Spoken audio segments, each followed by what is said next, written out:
Hello! Hi! Oh. What's up? Hello, everyone. I'm here. Are you ready to read? It was something interesting about the last episode. It seems that Kraus was in a lot more hot water than we even thought he was in. He was borrowing money that he didn't, and he sold his house. Yeah, that's the part. Because we already knew that he was embezzling Kinzo's assets. That's all we knew, though. We didn't know that the house could be taken away from them at any point because he basically sold it. He used it as collateral to get a loan. Yeah, dude, it's fucking retarded. Yeah, that's crazy. Kraus was overly defensive of his decisions, being like, "No, just because I have honor." Yeah. So yeah, he's in deeper trouble than the other siblings even know. And if things, he's fucked. Yeah, if not only is he fucked, but the rest of the siblings could be completely fucked too. And I don't think that they understand that part. Nope. They're just trying to use he's embezzling father's assets, so we have to get money from him. And that's all they know. Little do they know, they're in deeper shit than ever. Yeah. Okay, well, I'm gonna start reading. Right. The Rose Garden was truly splendid this year. The roses were blooming like crazy, as if competing with each other. In that rose garden, Kinzo, Kanon, and Natsui could be seen. But Kinzo's dead! Alright. Once again, the flowers have grown wonderfully this year. It must be the result of your care. Thank you very much. The weather just happened to be good this year. Thanks to your care, the garden is even more beautiful than usual. Good work. Thank you very much.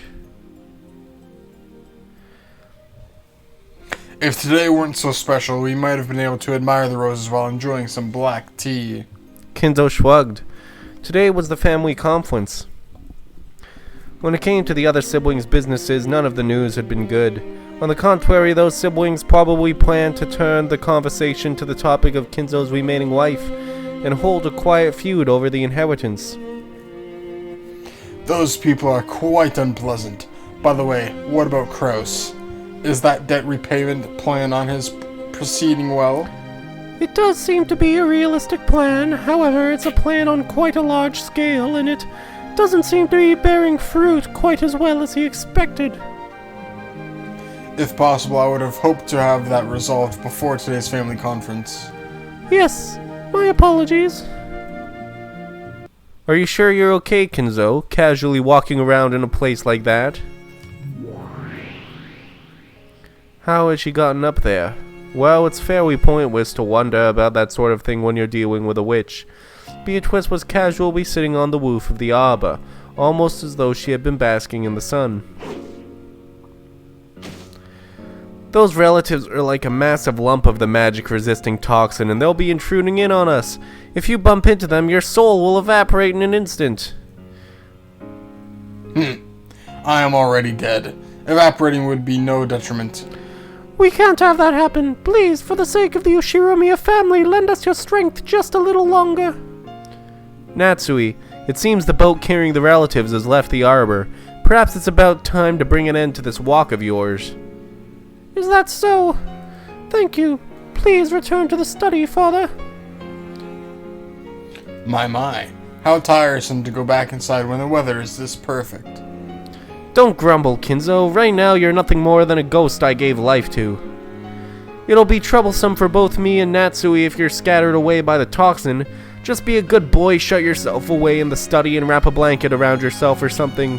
Ha ha ha ha ha ha! Merely receiving the chance to enjoy these roses after death makes me an extremely fortunate man. I understand. I shall return to the study.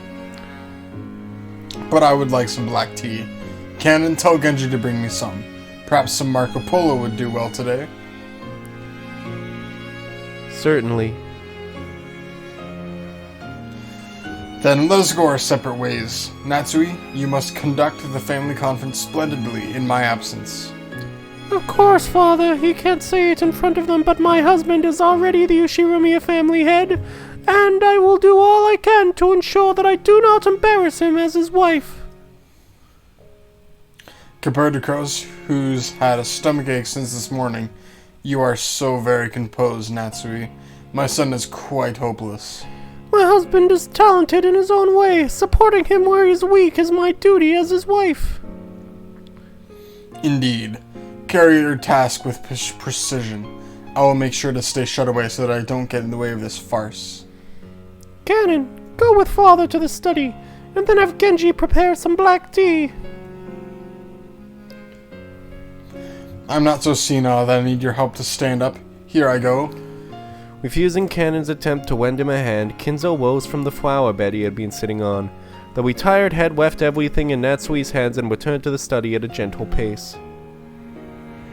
You're looking well. You possess a sense of dignity reminiscent of Kinzo's deceased wife.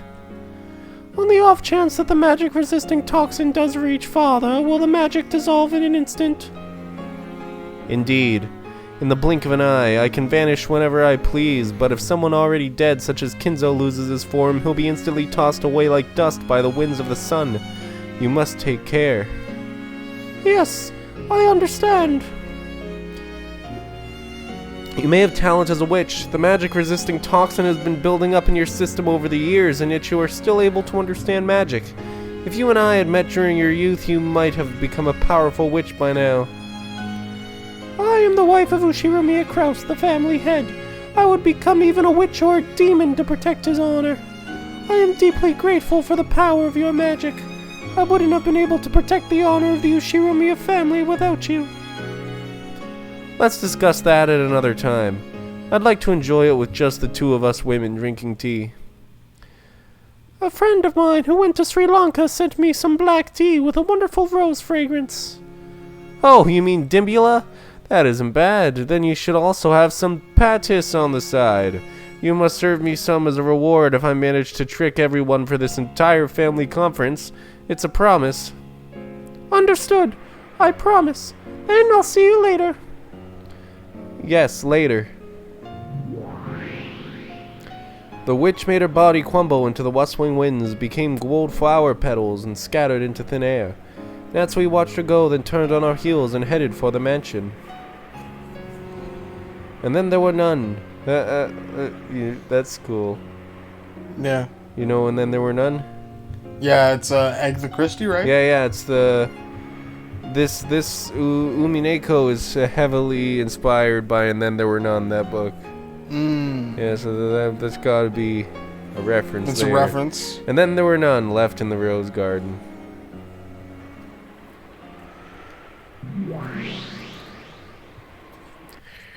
Oh,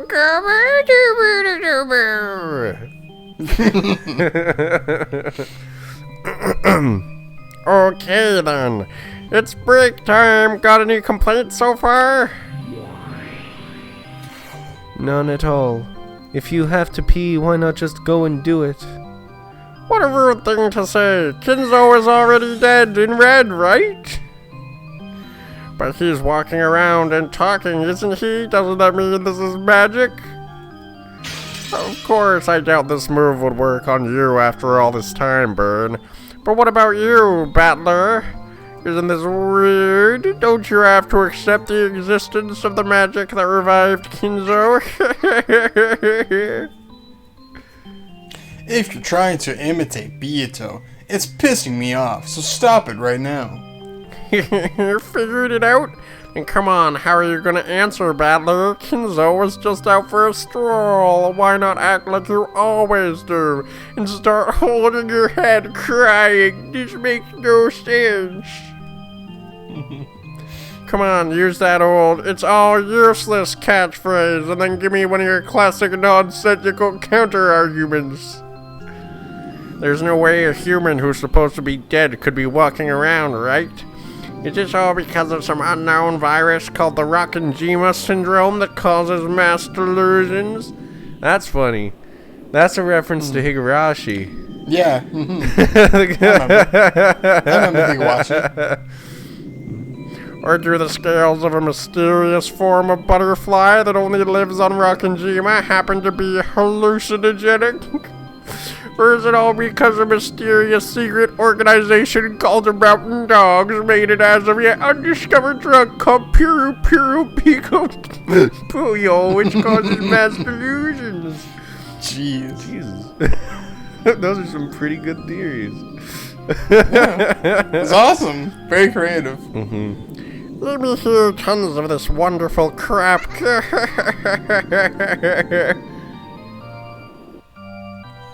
Just shut up. This isn't even a problem. Is this Battler? I think so. Okay. Grandfather is dead at this point in time. There's no way he exists. The only reason he's able to act like he's alive like this is because of Aunt Natsu's lie. Her attempt to make it through the family conference while hiding Grandfather's death. Oh, it's Natsui's lie. You can revive the dead by lying. Wouldn't that make it Natsui's magic? This world is like a prawn tube before you've looked at it. It's the world of the cat box before you open it. As long as Aunt Natsui says she took a walk with Grandfather, as long as no one can confirm that's a lie, it's possible to display Aunt Natsui taking a walk in the Rose Garden with Grandfather as Natsui's reality. That means it's possible for Grandfather to appear. Oh. Easy peasy. Yeah. Easy peasy lemon squeezy. Oh.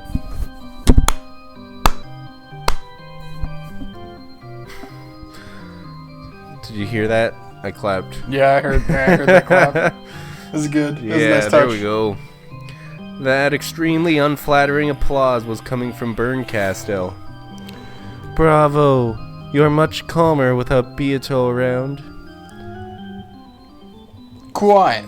You shut up too. Wait a second, Battler. According to your theory, sure, it might really be possible for Kinzo to appear if Natsuri is the only person there. If Natsuri claims to have observed Kinzo in a world with no one except Natsuri in it, then no one can deny it, right? But Kanon was in the same place, and he was also looking at Kinzo, right? How would you explain that? That's no problem at all. Kanon is a servant who works for the Ushirimiya family, and Natsui probably ordered him to keep to her story so that she could hide Grandfather's death. Because of that, Kanon can see Grandfather even though he shouldn't exist, just like Aunt Natsui can. Too bad, Lambda. Battler isn't gonna fall for that kind of child's play anymore. Seems so. Well, this is nothing more than an opening before the games really started, like an aperitif before a meal. An appetizer at a bar, green tea at a sushi restaurant. Shut up. So, we aren't gonna get anywhere unless I say it again in blue text, right? Looks like it. Would you mind? The reason Grandfather's strolling around like nothing happened, even though he's already dead, is that people who want to make it seem as though he's alive created an illusion of him. People who think the same way can share in that illusion. Then, they'll talk as though Grandfather actually exists and was with him until a second ago. That's why he's strolling around like it's perfectly natural. Because of this, the illusion of Grandfather is unable to appear in front of people who aren't in on this with Aunt Natsui. That's why they made up the story of him shutting himself away in his study and refusing to come out. In the games before now... Oh, I think this is Battler. Okay. In the games before now, Grandfather's always locked himself up in his study. Whenever we never meet him directly. However, some people said things that made us think he was locked up in his study in a bad mood, such as claiming to have met him only a short while ago. We blindly accepted their statements and believed that Grandfather was in the study. That's why it was possible for an illusion of Grandfather to exist in the study. That's right, in the games before now, the only people who met Grandfather were Uncle Kraus and Natsui, and the servants. because they all stuck to the same story. An illusion of grandfather was able to exist on the island, making it seem like he was alive. He even showed us a scene at the beginning of this game, where Aunt Nasty convinced Dr. Nanjo and the rest to cover up grandfather's death. I'm not gonna fall for a cheap trick like that after all this time. Well, not bad, but I was hoping for the unknown drug, Puru Pico Purio. There's no way he'd say something so ridiculous, right? After all, supposing that such a thing exists would be just as bad as surrendering to the fantasy genre. Whether it's a virus or a drug or an illness, anything that hasn't been discovered yet is in violation of Nox's fourth commandment. What do you mean, fourth commandment? Nox's fourth. It is forbidden for unknown drugs or difficult to understand scientific devices to be used. The rule states that such things can't be used during a murder. What the hell? Unknown drug X and unknown scientific device X should be the best kinds of weapons to use when fighting against a witch. That's what I'm talking about. All of those violate the rules of a proper mystery. Supposing an unknown virus, an unknown drug, an unknown sickness, or an unknown XXXX was used puts it totally in the fantasy genre. My condolences. If that was your theory, then it's game over for you. Hey, what are you talking about? You think you've been fighting in direct opposition to Beato, but that's not actually true. You haven't been in direct opposition. You've been fighting along with her from a slightly different angle. All this playing detective you've done hasn't been fantasy versus mystery. It's only been fantasy versus anti-fantasy. I don't have a clue what you're talking about. But there's one thing I do get. It sounds like you're saying there's something wrong with my fighting style. We're fighting to kill the fantasy known as the illusion of the witch. That means interpreting this tale as a proper mystery. In other words, from the very start, we have to ignore any and all elements that violate the taboos of the mystery genre.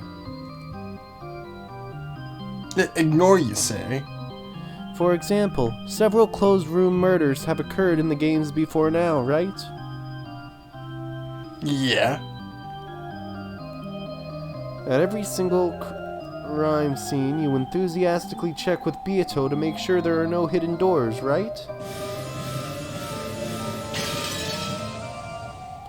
Then that leads to a flashy bunch of red truths weaving together all over the place, almost as though that itself is the battle.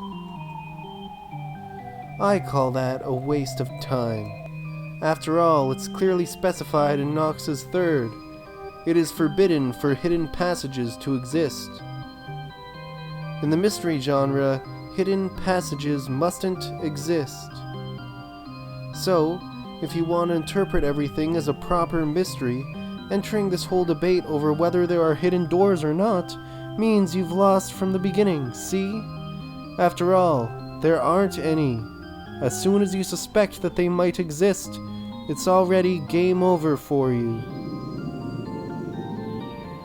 In other words, you assume you can't start theory building just because no one's yet proven that hidden doors don't exist at the crime scene.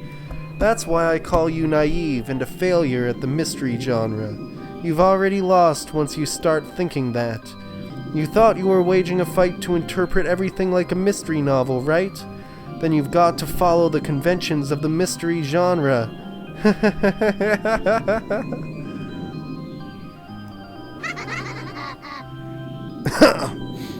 Well, that's it in a nutshell. Hidden doors must not exist at any of the crime scenes. That means any time spent asking whether they exist or not is wasted. I think I know what you're talking about. I've heard about it somewhere. Is this like the 10 basic rules of mystery novels or something? That's funny because you were saying for a lot of them that there were mystery doors. Yeah. Or secret passages. I was seeing that a lot, wasn't I? Yeah. No! I'm wrong! Yeah, that's right. They're the 10 wedges for drilling witches brandished by Nox, the peerless archbishop of witch hunting. Those are the true weapons with which to fight and defeat the fantasy known as the illusion of the witch head-on. It's just like you, Burn. To bring in such a troublesome weapon, that's the fantasy genre's arch enemy. So, you'll deny the existence of hidden doors right from the start, even without investigating the crime scene. That sounds more like fantasy to me. Lambda, who's in charge of the witch's side, is fantasy. I'm the one who's fighting her. Mystery. What are you? You're just barely anti-fantasy, doing nothing but dodging over and over and denying fantasy. You're opposed to absolutely everything, but you can't make any counter-proposals. You're like a politician from some country. What? What country? Oh god, better not be the United States. Shut up. I didn't come here to speak gibberish with you two. Continue the story right now. Be quiet. That sleeping princess behind you looks like she's in pain, doesn't she? When he turned around, he saw Beato's living corpse resting in a chair. However, sweat glistened all over her body, and it felt like she was breathing a little harder than normal. She looked as though she was suffering from a high fever. Beato, what's wrong? Are you okay? What do you mean, is she okay? You sure do say some weird things. Aren't you fighting to kill this girl? We've rewound this 5th game for your benefit, but right now Byrne has done a good job cornering her opponent and is about to break through the illusion of the witch. Her existence has almost been completely denied. It's only natural that she's suffering. Just now, even you smashed the illusion of the witch by saying there's no way Kinzo exists. Here's the proof that your attack reached Beato, this agony of hers. I tried to at least wipe away the sweat on Beato's forehead with a handkerchief. It's true I promised Beato that I'd let her die, but it was supposed to happen peacefully. I wasn't planning to make her suffer first. My goal isn't to make the sleeping Beato suffer like this before killing her. As if they had seen right through my mixed feelings, the two witches grinned.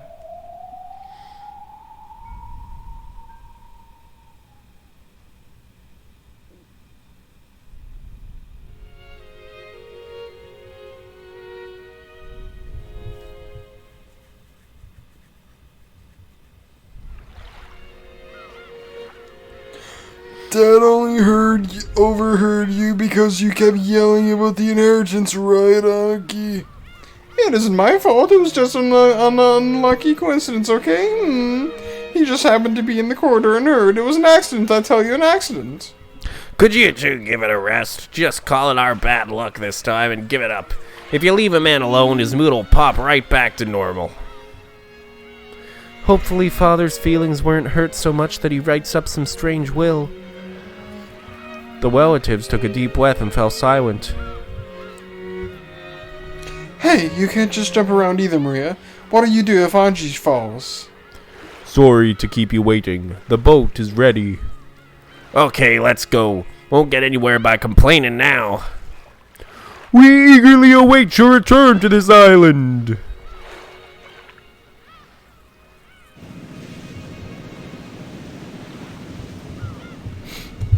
I guess they're going away. See you guys. Yeah, this is the year before, though. Yeah. Natsui was sitting on a bench in the Rose Garden, looking completely worn out. However, when she noticed that Kanon and Kumasawa were coming back, she immediately sat up straight, regaining the dignity of the head's wife. Did the boat leave? Yes. It departed just a minute ago. I see. Good job seeing them off. What is my husband doing? He returned to his room a short while ago. He is resting. Since the previous day, Klaus had been almost overwhelmed by anxiety over the thought that Kinzo's death might be discovered. When the family conference ended, his weariness must have suddenly gotten a hold of him. However, the way he had refused to let even a sliver of his true intentions slip out, and the manner in which he had managed to act as though everything was normal, showed that Klaus's nerve was nothing to sneeze at. How was it? Did they seem to notice anything suspicious about Father? Not at all. Ava and the rest were having a big ruckus over how the master overheard them talking about the inheritance, right? Wasn't their panicking just priceless? Yes, they were quite shaken up. But Kumasawa, you really are quite an actress. The way you acted all panicked in the corridor made it seem like Father really was there. Kumasawa is quite talented at that sort of thing. Oh, come now, I don't deserve such praise. I always have to give Genji strict orders not to easily swallow your stories when you call in sick. Now that's just too harsh, madam. You really did a good job, both of you, as well as Genji and Shannon will get your pay for a month's worth of past vacation time, as well as 5 extra days, just as promised. Consider this as a confidential benefit. Talk with Genji when you collect your pay so that the other servants don't find out. Sure, we understand, right? Kumasawa, your voice is too loud. Oh, not good, not good. Good point. Let's leave it at that for the time being. We should all return to our regular duties. That's right, I've had Goda prepare some special tea. Tell him to serve it.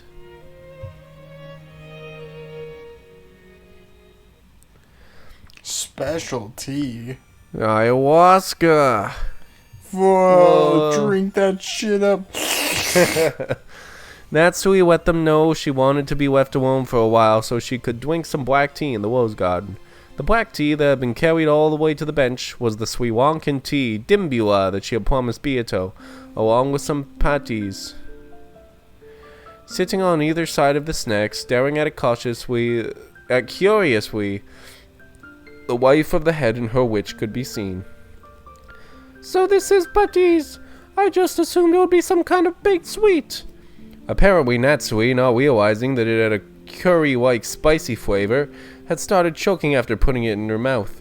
To describe it in Japanese terms, it was like fried dumplings stuffed with mashed curry-flavored potatoes. As a household dish, it would probably be pretty popular with the kids. However, it was something of a shock to Natsui, who expected that a treat to go with tea would be sweet. Didn't you know? Dimbula always goes with this. Black tea always goes with cookies. Oh, but chocolate is good too. You must have sweet bean jelly with Japanese tea, although salted konbu also works. Chinese tea goes with Chinese dumplings, though I like mooncakes too. I'm surprised. You know a lot about various cultures, don't you? This is reminding me of fucking beer and learning about beer and then learning, oh, this type of food should be eaten with this beer, and this is good for that. And it's like, Jesus Christ. Pizza just goes with every beer, doesn't it? You're supposed to have different types of cheese depending on what type of beer you're drinking and stuff. Weird. And stuff like that. Pairing things. Yeah. Yeah, I guess certain flavors can naturally compensate for what the other one lacks. Yeah, well, most people drink lagers, so you just get whatever you get with a lager, but there's a whole bunch of different types of beer though. But most of the normal beer that you just get from the store is just a lager. Right. But then you're able to get ales and a whole bunch of other stuff. Meads and all that. Well, I haven't been living 1,000 years for nothing. I've tried refined teas from all over the world. Perhaps you could call it a journey through the world of tea. That does seem like it would be a wonderful way to travel the world. Before today, I never knew that one could enjoy tea like this. I will treasure this experience. I cannot leave Rakanjima. This is the only way I can travel. What about you? I'm sure you've elegantly traveled the world like any wealthy wife might. Before Jessica was born, my husband took me to many countries. Before marrying, I never once traveled overseas, so each time was a fresh and new experience. Humph. Sounds like you were also born into a very rigid family. It was strict, but they gave me a wonderful upbringing. It would be rude to my father and mother to call that rigid. That's a pretty eloquent way to call it rigid. Klaus might have pitied Natsui, or he might have wanted to take her away from the rigid Ushiromiya family for a little bit and wed her west. Or he might simply have wanted to take his wife around countries he knew well to show off everything he knew. Unlike father, my husband is fond of Asian nations. Hong Kong, Taiwan, Korea, Thailand. I think we also went to Malaysia. That Kraus, was he trying to rebel against Kinzo's Western tastes? But Asia is good too. After all, the Japanese are strongly influenced by the West. When they think of foreign countries, only Western ones come to mind. But you mustn't forget the East. I myself knew a few things about the West, but I knew very little about the East. I seem to recall my husband making fun of me now and then during our travels. Byato suddenly peered into Natsui's heart as the latter grumbled that the twips had all been very tiring.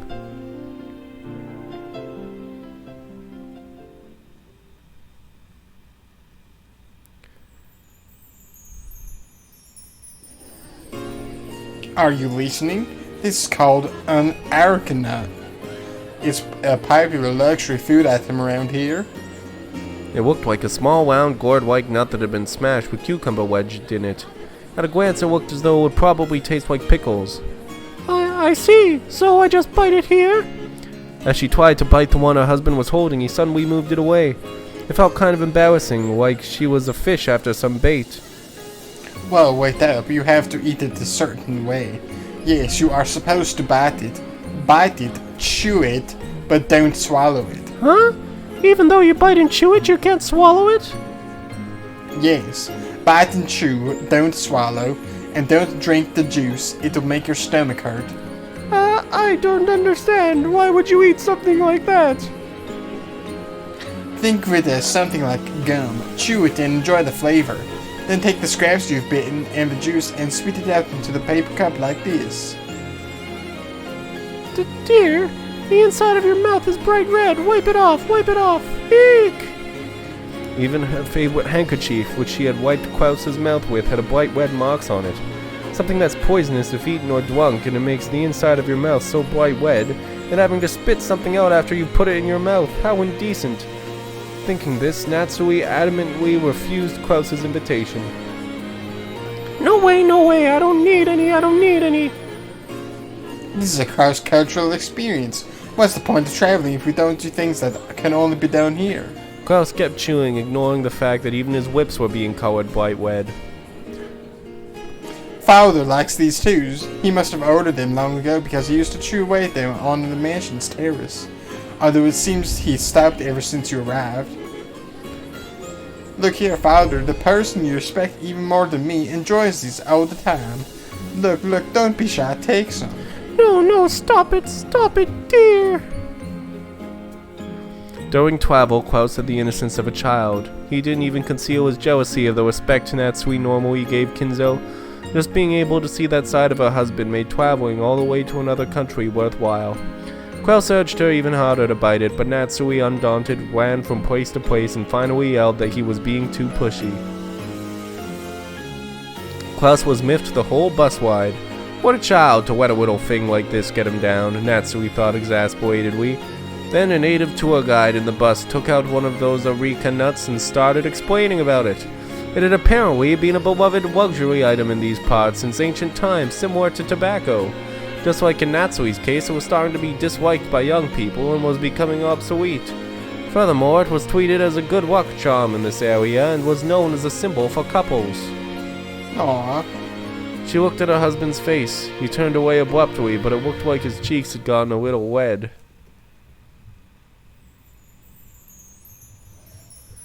So, you then leaned on your husband and held his hand, did you? What the heck, you and your husband share pretty pure love, don't you?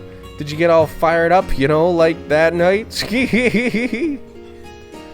Red-faced and avoiding Biyato's eye, Natsui tried to hide her embarrassment by swallowing the patties whole, chewing with her cheeks puffed out like a blowfish.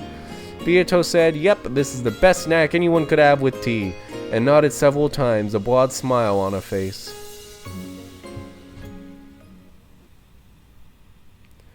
However, that's only how it was when we were newlyweds. Right now, I cannot even leave Rockinjima. I'm a bird in a cage. Well, it's the same for me. I can keep dying, but I just can't escape Rockinjima. I'm also a bird in a cage. I don't know much about you and I won't pry. However, I do see that you face circumstances not to be taken lightly. I have no desire to act like the chief prisoner here. Let's be friendly as fellow birds in this cage. I've taken a liking to you. Really? Thank you.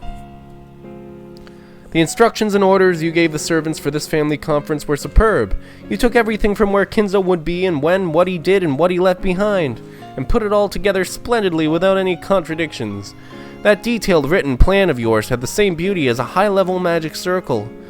To make it look like Kinzo actually existed and was living life his own way, she had written his schedule for the day down to the finest detail and made the servants follow it to the letter. When did he meet whom and where, and what did he leave them? When did he do what and where, and what changed? As a result, even though the relatives never saw Kinzo even once, they hadn't suspected in the slightest that he hadn't been there. Even the West truly believed that Kinzo had just happened to be walking through the hall when he heard them talking about the inheritance and went into a rage. Everything had gone just as Natsui's plan had predicted, down to the finest detail, and the cooperation by the servants had also worked smoothly down to the finest detail. We had to stop this secret from getting out no matter the cost. That's why I double-checked the plan thoroughly. Your willpower and attention to detail summoned success with certainty. As a witch, it seems that you're in Lady Lambda Delta's camp. At your current level, as soon as you become self-aware of that as magic, you will be worthy of calling yourself a witch apprentice. If you call something like that magic, then that would make Kumasawa the witch of feigned illnesses. It's only on busy days that she calls us to say she's taking the day off because of her bad back. Like every year's family conference, for example. Oh no, you've got Kumasawa completely wrong there. She's a witch of a much, much higher level. If you knew what she really was, it'd shock you. Ha ha ha ha ha.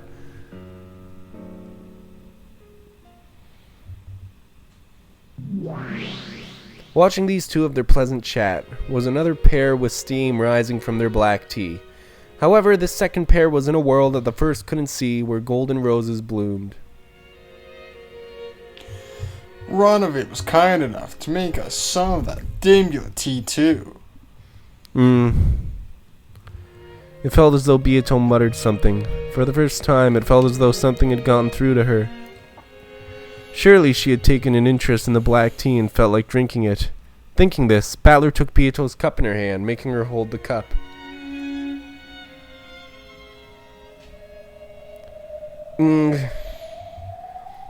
Beato's eyes trembled sadly and her fingers shook, almost as though she couldn't even move her fingers as she wanted to, and was mourning the fact that she could no longer enjoy the tea she had once loved by her own power. That's how she looked. So Battler put his hand on Beato's, grabbed hold of the teacup, and lifted it to her lips. Then, though it was only a single mouthful, Beato sipped. The days they had been locked in a killing fest with red swords and blue wedges already seemed like the distant past. Now, not only was Beato unable to do that, it was even difficult for her to make her body do as she pleased.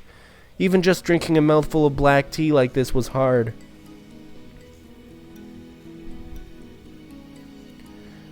How is it? Oh, fuck me. Oh. How is it? That rose aroma makes for a great black tea. Do you like it?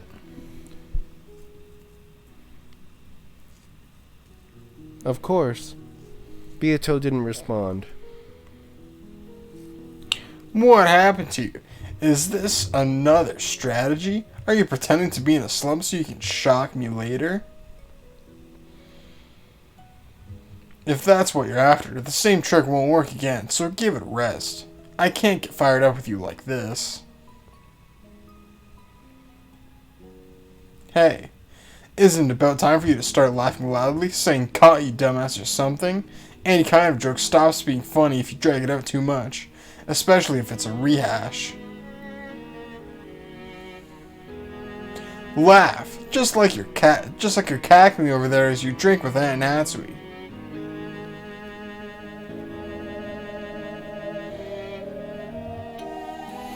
Can't you at least grin?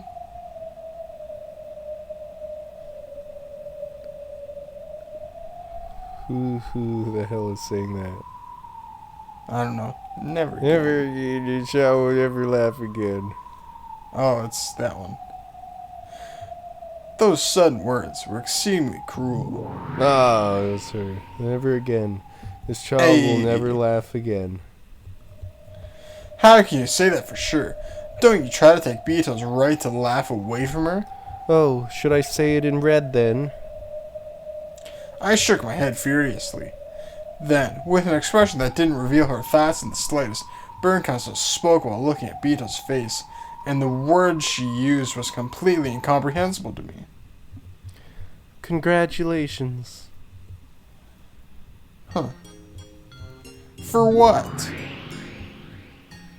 Beato is like this as a result of your victory. What are you talking about? You said something interesting in a previous game. You said this would be torture where you both torment each other. That was right. It's torture for Beato as well. And you won that torture game. That's why Beato's soul was killed. Why she became a doll-like corpse. Are you saying I did this to Beato? The battle ends when one of you loses the will to try and win. As far as the battle between you and Beato goes, that was already concluded in the previous game. Well, it probably happened without you noticing though. In that case, why hasn't the game ended, if I've already won? Why is this game still continuing? The shackle attached to that girl's ankle. That's a rule Lambda made. Even if Beatrice tries to yield or gets discouraged or gives up, she isn't capable of stepping down from the game. That's the rule, or maybe it's a curse. In the past, I supported you when it looked like you were going to give in. Though you probably couldn't perceive it, I assisted you by giving you hints and making things go your way. That's why you're able to be here now. Remember? Remember how I saved you? Berncastle stared at me. It's true I wasn't aware of it, but just maybe, I was saved by her. In the same way, Lambda is supporting Beato, and this time Beato is on the verge of giving in. That's why Lambda's been giving her support this round, to keep her from giving in. That's what the shackle is. By refusing to let her resign, she's rescued Beato within the game. Rescued her from what? Normally, there are only two ways for this game to end. Either one side will accept defeat and resign, or one side will win the game with a checkmate. Beato was about to collide with the first way. That's why Lambda crushed that chance and managed to just barely avoid losing. By the rules of this game, that's an impressive bit of support. So, the only way this game can end now is if I win? At the very least, until I do win, this witch called Lambda Delta can probably try to buy time for Beato to make a comeback. But that'll just prolong Beato's suffering even more. Neither of us want that. Both Beato and I fought with all we had, trying to win. The game repeated several times because we were both giving it everything we could muster. Then, that one time, we confronted each other head on with all of our strength. And Beato acknowledged her loss. She said that she wanted me to end the game, and entrusted everything to me. So, Berncastle's words are the truth. She said it's my fault Beato's become a living corpse. That's true, but it's something both of us wanted. Our match has already been resolved. Even so, the game won't end. That's why Beato put her trust in me. She told me to win quickly and end this game.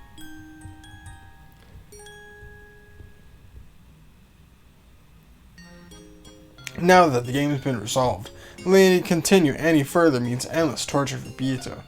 Nothing more than a nightmare. I've got to give her a perfect checkmate, end this game in the truest sense, and let her rest in peace. For that reason, I'll keep fighting, but by continuing the game, Beato's eternal torture will continue. It felt as though I could only let her sleep peacefully by slowly strangling her to death. I'm starting to feel like truth doesn't matter anymore. As long as Beato's satisfied, who cares what happens in the game? Beato resigned. I'll abandon the truth of the illusion of the witch and return home with my family. Is there anything wrong with that? If only Lambda Delta had placed that curse of that shackle on her, this battle would be over already. That's why I found it detestable. This game, which I can't finish without tormenting Beato more, is detestable. What's this? Beato's starting to look like she's in pain every time you get closer to the truth, so you're suddenly going easy on her. Then go easy on her as much as you can, and why don't you just let Beato win while you're at it? Then your little sister can have a lonely, tragic future forced on her endlessly. That's not how it is. That's right. I have to return for Anji's sake as well. I know this isn't the time to start feeling compassion for Beato. In that case, make sure you kill her. Kill this witch without fail.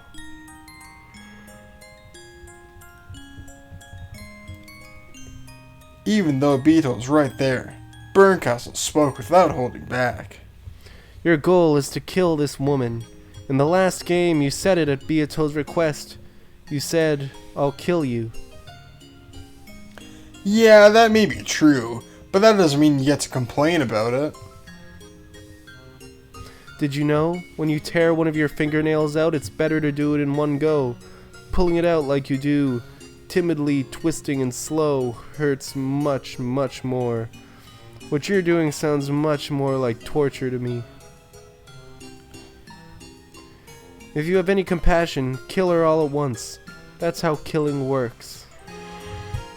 That's none of your business. I'm the one who gets to decide how to perform her last rites. You and that Lambda Delta witch have nothing to do with this. I'll kill her. I won't let anyone else do it. As long as you don't lose that willpower, I'm betting on you, okay? Make sure you don't forget. Unless this game is resolved, you will never be released. You won't be allowed to abandon this game either. I get it. I know what Lambda's after. She wants to make you lose your will to fight just like Beato, to make you a pair of living dolls, to keep this world in perpetual equilibrium. You don't want that, do you? I wouldn't like it either. Why should I give a damn about what you want? Still, I won't throw this game away. I won't abandon my responsibility to fight against Beato. I'm glad our goals are the same. So, you'll be able to kill this child without any hesitation, right?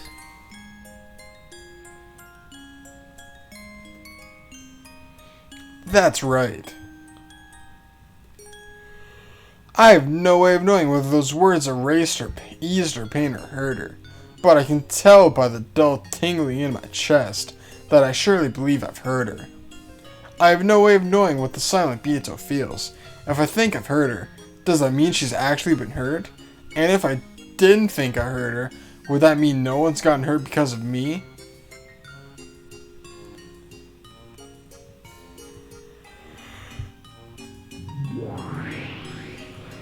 So, about that Beato who's drinking tea over there with Natsui.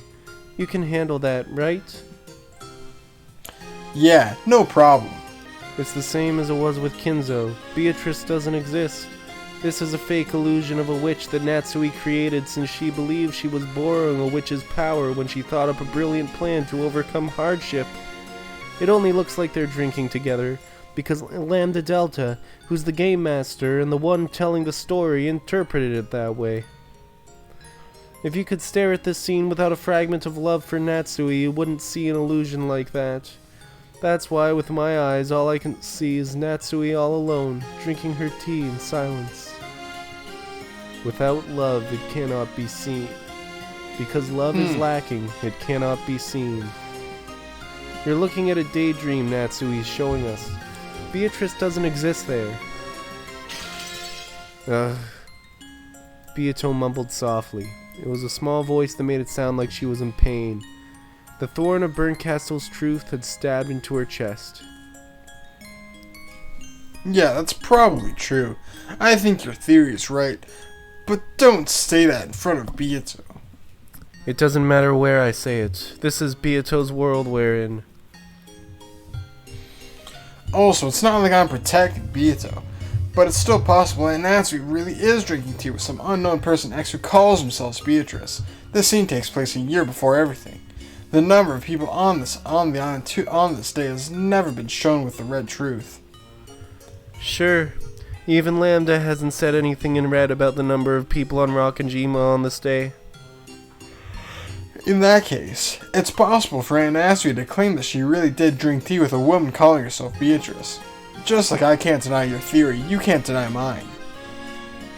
That means you can't say for sure whether the Beato there is an illusion or not. Oh, is this catbox theory?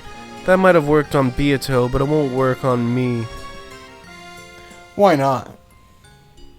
After all, Natsui is drinking tea all by herself right there.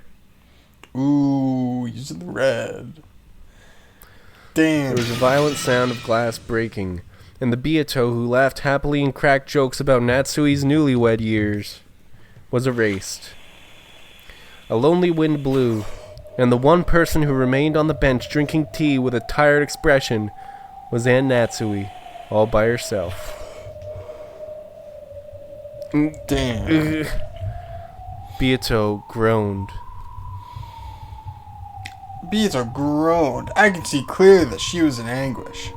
Another illusion of the witch had been smashed, drawing Beato towards death.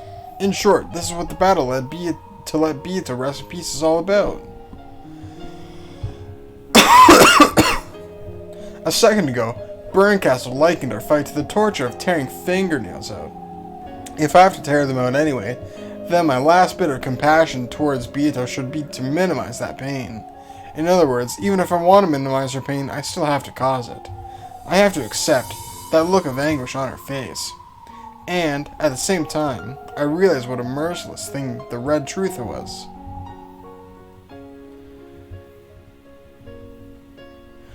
Right now, in this rose garden, there's no one except Aunt Natsui. In other words, there are no observers except for Aunt Natsui. So, if that lone observer were to say that she'd had some tea with Beato, no one should be able to refuse that. If there's something no one can deny, doesn't that mean it's the truth? Aunt Natsui is enjoying the roses and drinking tea together with Beato. How could anyone have the right to mercilessly trample that pleasant moment? The red truth is like a blade. In a battle with a witch, it's a blade that sometimes tears your theories apart, but sometimes becomes a weapon you can fight back with. I know.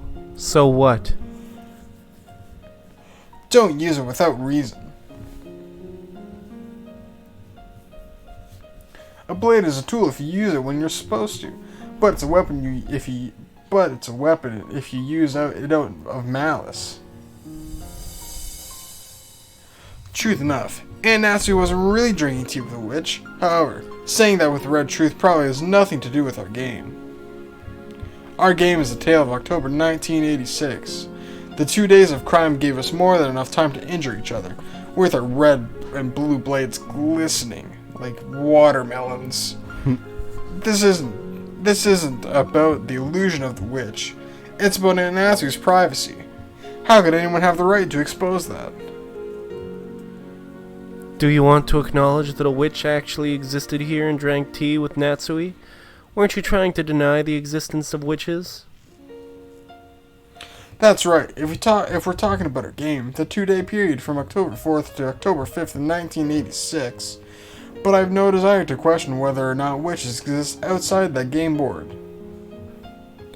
In the first place, the devil's proof argument makes it impossible to deny the existence of witches, and according to the rules of this game, saying something like what you did in red is a forbidden move that leads to a stalemate. You can't deny the existence of witches, not even with the red truth. True. I never thought I'd hear you talk so glibly about witches existing. Not bad, Lambda.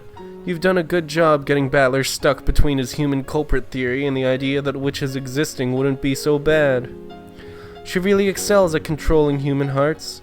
Looks like I'd better start helping you out even more. I really couldn't care less about you two. Disappear. This game is between Beato and me. We're gonna keep this game to ourselves.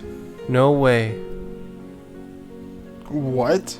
After all, I'm enjoying this game too.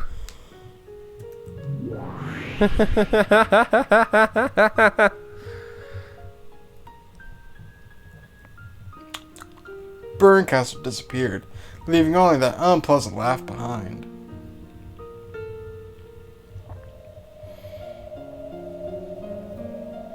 After that, all that remained was Natsui sipping tea all alone. Beato, her hand still on the teacup as she stared blankly at the surface of the liquid, and Battler.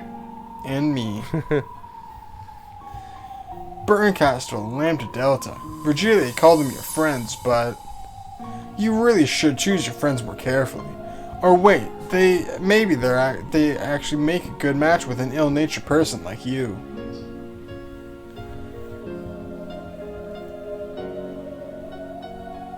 Beato didn't answer. Battler took Beato's hand, made her hold the cup again, and brought it to her lips. Beato made a quiet sound in her throat and drank another gulp.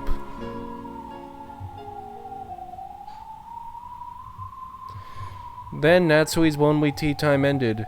That truth which was Natsui's alone and observed by no one else had been defiled. In Natsui's world, surely. That tea party, which had been peaceful despite her annoyance at Beato for making fun of her too much, came to an end, and the two of them parted ways. However, in Natsui's exposed truth, she was all alone.